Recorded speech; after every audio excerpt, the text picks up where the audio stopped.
Welcome to our channel. Today we how to configure Tealium IQ for server-side tracking, complete guide step by step clearly. Begin by logging into your Tealium IQ account. Navigate to your desired profile in the Tealium dashboard. Select the Data Layer tab to define the information to be sent server-side. Add variables to the data layer by clicking on Add New Variable. Fill in the necessary fields, including the variable name and type. Next, proceed to the Tags section to configure your server-side tag. Click on the plus Add Tag button and search for the server-side tag you want to implement. Select the appropriate tag, then configure its settings according to your requirements. Make sure to specify the event triggering conditions for this tag. Navigate to the Publish tab to prepare your changes for deployment.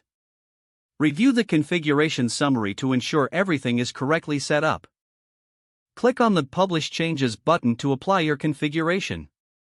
Wait for the deployment to complete confirmation. Once published, conduct testing to ensure the server-side tracking is functioning as expected. Use the debugger tool in Tealium to monitor data being sent. Verify that your data appears correctly in your server-side endpoints. Adjust configurations as needed based on your testing results. Once satisfied, finalize the setup by documenting your configuration for future reference. If the page does not load, refresh the browser or try again in a private or incognito window. Make sure you are using the correct email address, then retype it carefully to avoid small typos. If your password is not accepted, use the reset option and create a new strong password you can remember.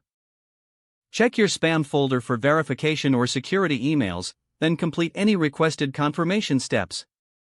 Enable two-factor authentication if available to improve account security and reduce unauthorized access risk.